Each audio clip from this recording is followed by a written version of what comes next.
Hello friends, it is the 20th of June and it is time for me to rank all of the books that I have read so far in 2022. I asked you over on my community tab whether you wanted a good old-fashioned ranking from worst to best or if you wanted a tier ranking video, and although it was pretty close, the ranking from worst to best won. So that is what I'm here to do, to tell you which books I hated and which books I loved and all of the books in between. Now, before we get started, I have a few caveats / rules that I've given myself.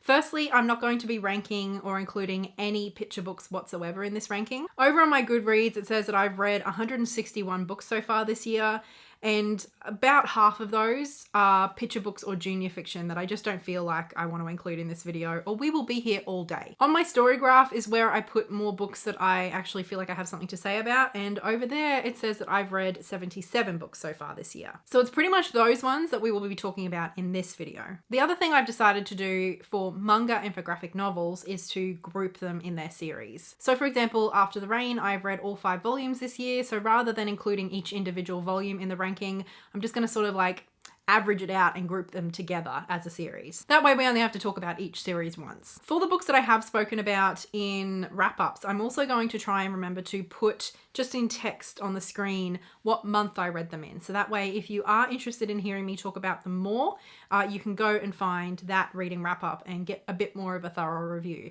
Because obviously, talking about, I think 67 books I've got listed on here, I'm not going to be able to go into too much depth. Anyway, I think that's enough explaining. Let's get into the rankings. So my absolute least favorite book that I have read so far this year is The Well of Ascension by Brandon Sanderson. I've done a full reading vlog / rant review of this one, which I will leave a link to in the cards above for you. I'm sorry, Sander fans. I know I am absolutely in the minority when it comes to this opinion, but I think this is one of the worst books I've ever read. And if you want to know why, you can check out my reading vlog / rant review in the cards above. My second least favorite book of the year was Blueberries by Elena Savage. This was also a huge disappointment for me. This was something that I was really looking forward to and had been hugely hyped in the literary world here in Australia. And while the first entry was incredible, one of the most memorable essays I've ever read, the rest of the book was, in my view, entirely pretentious and really wishy-washy. It didn't really say anything. My third least favorite book of the year so far is I Kissed Shara Wheeler by Casey McQuiston. I know, another controversial one. I personally just found this a really frustrating, unpleasant read. It was full of competitive people being kind of nasty to each other and never having to deal with any consequences. Next is The Cat Who Saved Books by Sasuke Natsukawa. This is a book I read for my Blossom Book Club, and some people really love it and found it really cozy.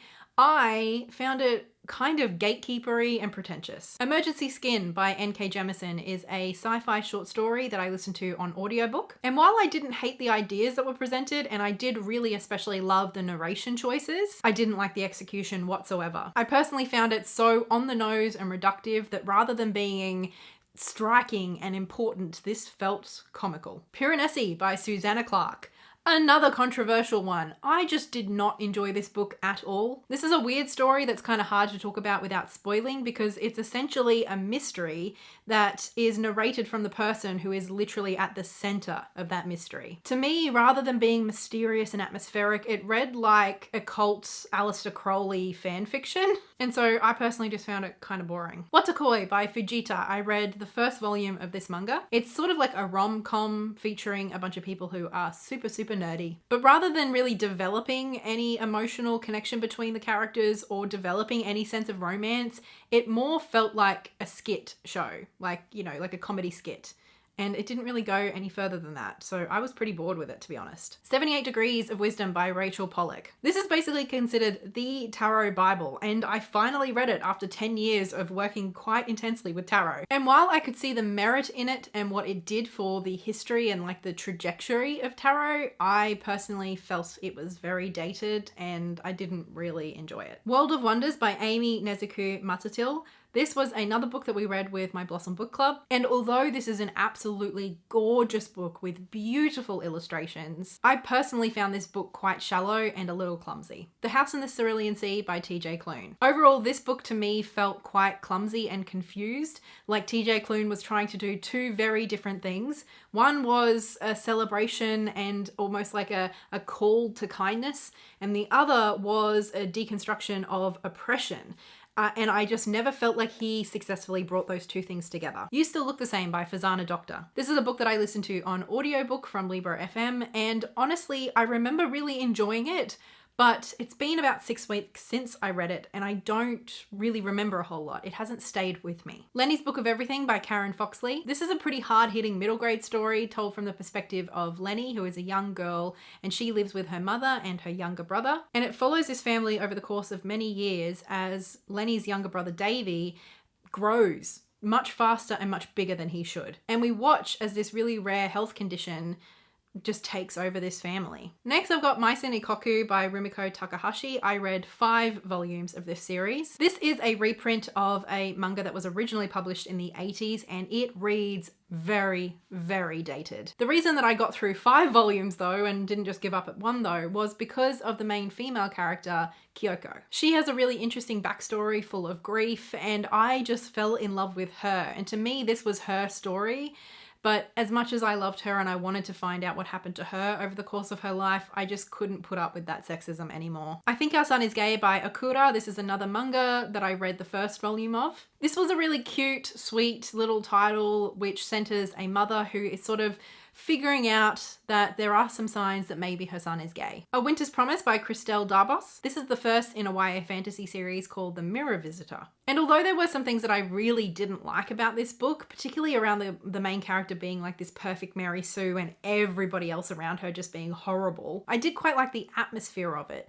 It is very much YA in terms of its content, but it almost reads more middle fiction. Everybody Looking by Candace Ilo. This is another YA and it is written in verse. And we follow a young girl as she is moving from high school into college for the first time and realizing that maybe she doesn't want to be an accountant. Maybe she wants to dance instead. A Bride Story is another manga series that I read the first volume of and decided to kind of quit it there. This has some of the most beautiful art I've ever seen in a manga, and the story is incredible. It's an historical fiction centering a young woman who is 20 and has been married off to a boy who is 12. And although there is a lot I really liked about this, it is that age gap that just I couldn't quite look past enough to enjoy the story. A Sign of Affection by Sue Morishita is a very sweet romance manga that I read 1 volume of, following a deaf main character who falls in love with a very charismatic young man who loves to learn languages. I did think this was quite sweet and I enjoy the representation, but it honestly felt very immature and the characters felt very immature, even though they were supposed to be in their early 20s from memory. Stone Fruit by Lee Lai. This is a graphic novel that I read recently. This is quite a small story about a beautiful little family navigating things like queerness and mental health, but also coming to terms with what family really means for them and the responsibility that family holds. Navigating the Stars by Maria V. Snyder. This is the first in a YA sci-fi series in which we follow 16-year-old Lyra, whose parents are archaeologists in space archaeologists, who are trying to solve the mystery of why terracotta warriors from China are being discovered on different planets throughout the galaxy. When Rain Turns to Snow by Jane Godwin. This is a pretty emotional middle grade title, although I personally felt like it was more young adult than middle grade. We basically follow some young people as they're confronting and dealing with challenges around adoption, bullying at school and online, as well as mental health and suicidal ideation. Temple Alley Summer by Sachiko Kashiwaba. This is a really atmospheric, mysterious middle fiction that is also a ghost story. I really loved the mystery and the characters in this and the atmosphere. It was really slow paced, but it really worked. The thing that held me back from absolutely falling in love with this though was the fact that it also includes a story within the story,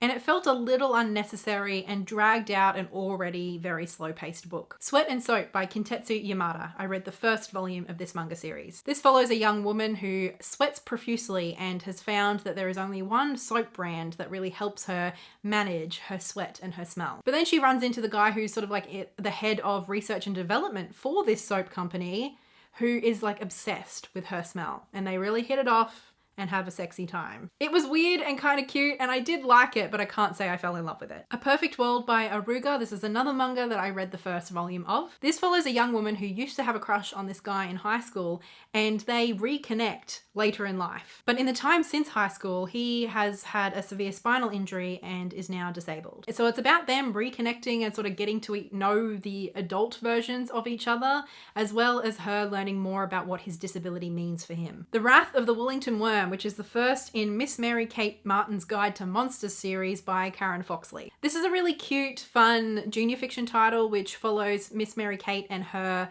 mother, who is an archaeologist professor, as they try to learn more about and uncover the mystery of the Wollington worm. Like I said, it's fun and it's cute, but I especially loved that Mary Kate is a young person represented as just dealing with anxiety on a day-to-day basis. Spy Family by Tatsuya Endo. Another manga that I have read the first volume of, and I really liked this. I thought it was super fun. This follows the greatest spy of all time, who is given the mission of infiltrating a very prestigious school. But in order to do so, he has to sort of create a fake family. So he ends up adopting a little girl who is secretly a telepath and marrying a woman who is secretly an assassin. Obviously, chaos and hilarity ensues. The Interrogation of a Shayla Wolf by Amberlynn Quay Mulliner. This was Amberlynn Quay Mulliner's debut novel, and it is the first in the Tribe series. This is a YA sci-fi dystopian series that can very much be read as an allegory for colonization and in particular the stolen generation here in Australia. But aside from that, it's a very action-packed, almost mystery story about a Shayla Wolf trying to overthrow the tyrannical government that is controlling magical children. Inside Out and Back Again is a really quite poignant middle grade story written in verse, which is heavily influenced by the author's own lived experience of fleeing the Vietnam War as a child and moving to America as a refugee. Amari and the Night Brothers by B.B. Alston. This is such a fun, action-packed middle grade fantasy adventure story featuring a wonderful protagonist in Amari. I did personally feel like this, being a debut novel, did have some pacing issues, and I wanted it to be a bit more fantastical and magical than I felt like it was, but I loved Amari so much and I can't wait for book 2. Don't Let It Get You Down by Savala Nolan. I read this on audiobook from Libro FM again, and I remember finding this quite impactful. It was a collection of essays in which the author explores their own intersectional identities and like the liminal spaces between race and class and body type and body size. The Dancing Plague by Gareth Brooks is a weird, quirky, historical fiction graphic novel. And this feels less like some amazing plot that you immerse yourself in and more like a weird historical curiosity that offered some really interesting commentary on religion and on sexism and misogyny, as well as the blurry line between madness and spiritual experience. A Silent Voice by Yoshitoki Oima. This is another manga series that I have read volume 1 of, and this is a pretty hard-hitting story about bullying. It really confronts the horrors of bullying head on. And so this is a story about not only the horrors of bullying, but also what it does to the person doing the bullying, the bully, and how in dehumanizing somebody else, he really has dehumanized himself as well. Dead Dead Demons Destruction by Inio Asano, another manga series I've read 1 volume of. This is a weird combination of like absurd and slice of life. In this, Tokyo has been invaded by aliens. The aliens arrived 3 years ago and they're sort of just hanging around. There's a bit of a stalemate. And we follow 2 high school girls who are kind of bored with the whole situation. It's dark, it's weird, and it's kind of funny. By Mary H.K. Choi. This is labelled as young adult here in Australia, but I would definitely say it's the older end of that spectrum. What I think in America is sort of being labelled new adult. This is about 2 sisters living in New York who are living their lives in very different ways, and they have very, very tense relationship with each other. They're kind of both horrible to each other and to everybody around them, and although I really didn't enjoy reading this story, I did quite like the ending. It was sort of one of those train wrecks you couldn't look away from. Witch Hat Atelier by Konome Shirahara. This is another manga series that I have read the first volume of. This is a really sweet story about a young girl named Coco. She's a dressmaker who dreams of being a witch. While I was reading this, it very much reminded me of like Harry Potter meets Ghibli vibes. It was really fun, quite tense, and I am looking forward to reading more. The Final Empire by Brandon Sanderson. This is the first book in the Mistborn trilogy, and I think it started out quite strong. I really enjoyed this book. We basically follow a bunch of misfits in their scheme to overthrow the Dark Lord. It's pretty fast-paced and action-packed, and the ending was very satisfying. It's very dialogue heavy, so it reads very quickly, and it is very, very easy to read. Manifesto by Bernadine Evaristo. This is Bernadine Evaristo's memoir, and in this she pretty much covers her whole life. She does focus quite a lot on her family experience and like her heritage, but then she also talks quite a lot about the development of her art as well. How she got really into theatre, for example, and how she became the author that she is known as being today. Blue Flag by Katey. This is another manga series that I have just read 1 volume of. I've been really looking forward to reading volume 2. It has just arrived. I ordered it months ago. This is a tangled high school romance story with lots of angst and lots of tension. I just especially really like the characters and how well fleshed out they all are. The Tales of Mr. Walker by Jess Black and Sarah Action. This is a really cute junior fiction title featuring 4 different stories about Mr. Walker. These are based on true story of Mr. Walker, who is a guide dog ambassador at the Park Hyatt Hotel here in Melbourne. And in this book, we just get a couple of little stories of silly little things that Mr. Walker gets up to. They are very much fictionalized, but it's hella cute, very charming. In the Shadow of a Mountain by Sylvia Vasquez Lovato. This is another book that I listened to via Libro FM's ALC program. And this is Sylvia's memoir, and we learn a lot about her experience growing up in poverty and then the sexual violence that she experienced as a young person, then moving to America and figuring out that she was gay and exploring different relationships with different people. She also deals quite explicitly with people around her dying by suicide, as well as her own substance abuse problems. We also hear about her falling in love with climbing and mountain climbing, and her journey to climb Mount Everest. Stars in Their Eyes by Jessica Walton. This is a gorgeous graphic novel about a young disabled person's first time going to a convention, and there they meet a queer person who they develop a bit of a crush on. This is just super, super wholesome with some great representation. It's gorgeous. After the Rain by Jun Miyazuki. I read the full 5 volumes in this series, and it is a bit of a controversial series given that we follow 17-year-old Akira who falls in love with her 40-year-old manager. But I cannot make it clear enough that this is not a romance. Akira is an athlete. She's a track star who has a really severe injury, which means that she can no longer run. And so with this dark vacuum in her life, she sort of projects and ends up clinging to the first person to be kind to her, who is her manager. And although there were a couple of times where I didn't appreciate the sexualization of Akira, overall, I think this was really quite beautifully done. Assembly by Natasha Brown. I also listened to this one on audiobook. We follow an unnamed woman whose family is from Jamaica. They're living in Britain and they come from a working class background. But this woman has basically done everything right. She's done everything that's ever been expected of her, and she's managed to ascend through the ranks of class in Britain. And while she is recognised and given that success to a certain extent, true respect and acceptance is always out of reach. When You Trap a Tiger by Tay Keller. This is a beautiful and emotional, kind of magical realism middle fiction title. In this, we follow a young girl who is moving with her mother and her older sister across country to live with their grandmother who is dying. The young girl starts seeing a tiger spirit who is coming to her and basically trying to get her grandmother's stories. And it's basically about this family navigating the process of loss and grief and saying goodbye, while also learning to embrace their own stories and Korean heritage. Fruits Basket by Natsuki Takaya. This is another manga series that I have just read 1 volume of. This is a really gorgeous story about a young girl who has lost her mother, who ends up meeting and then living with a family who has a curse. And that curse is that if any one of them is hugged by a member of the opposite sex,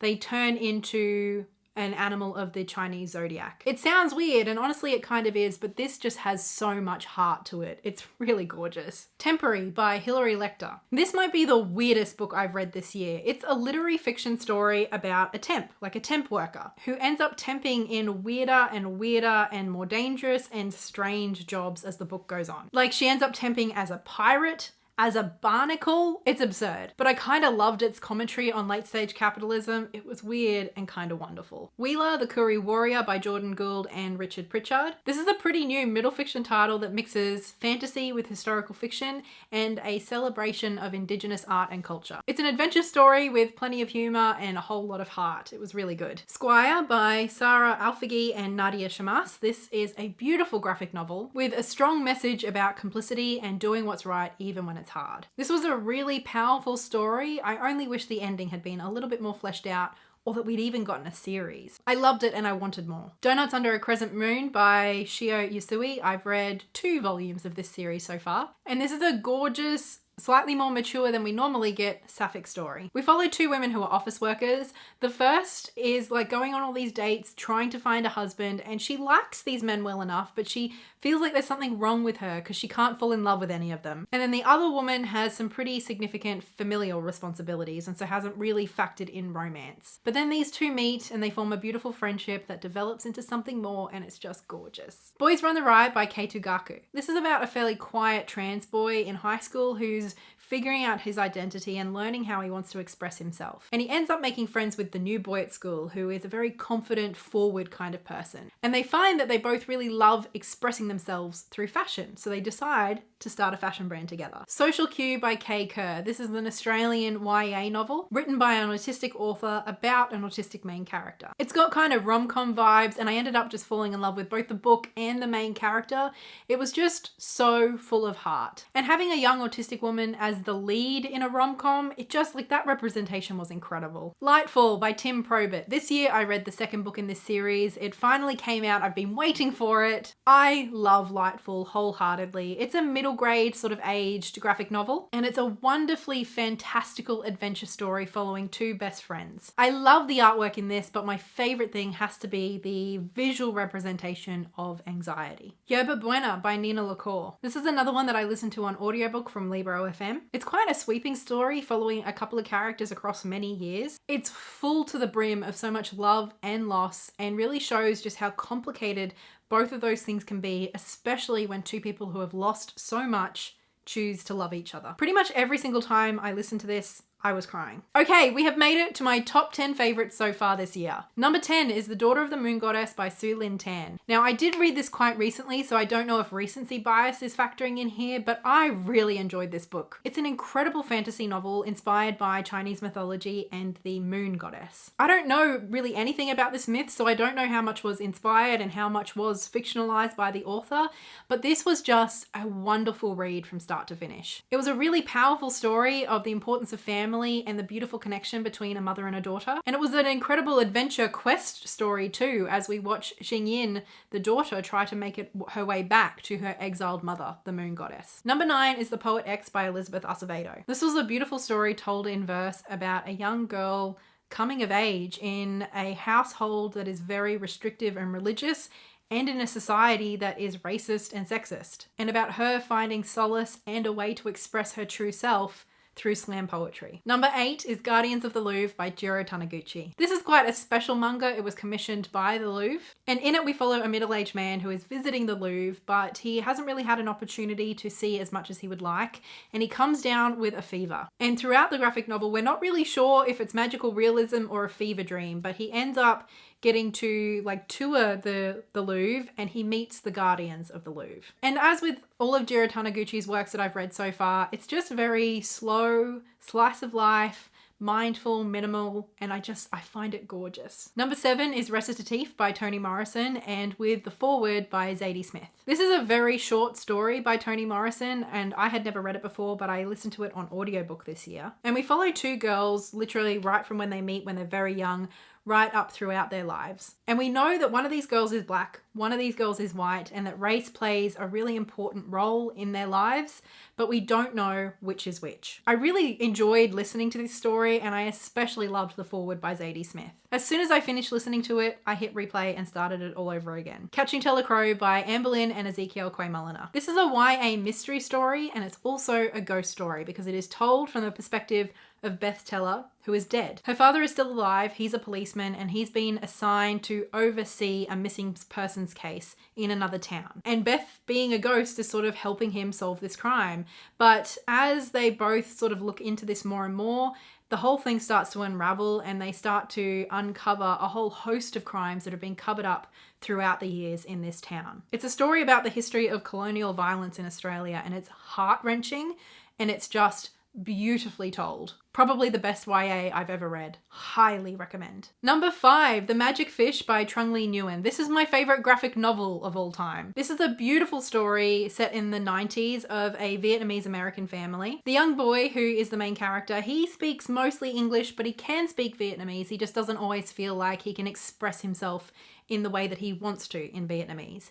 Whereas his parents do speak some English, but they mostly speak Vietnamese, so they have the same problem in reverse. So this family love each other very much, but they don't always feel like they communicate in the way that they want to. So they've developed this habit of reading stories and fairy tales to each other to help them better express their emotions. And it floats back and forth seamlessly from the past in Vietnam with his parents before they fled the Vietnam War to the present day in the 90s in America, and the fairy tales that we're reading. It's so clever and gorgeous and just so emotional. I loved this. Number 4, The Fifth Season by N.K. Jemisin. This is a pretty hefty fantasy sci-fi novel set on another world that experiences an awful lot of seismic activity, to the extent where cataclysmic events occur fairly frequently in this world, and the society is set up to prepare for and deal with them when they happen. There are also a small minority of people who live on this world who can influence this seismic activity through magical powers. But these people are very much considered not human. They are reviled and feared by most of the people in the population. It's a pretty heart-wrenching story with some really intense, horrific moments of violence and oppression. The world building in this was incredible. Everything just felt so grand and big and fully realized. It was incredible and so immersive. My third favorite book so far this year is one that I read very recently. It is The Lost Rue by Emi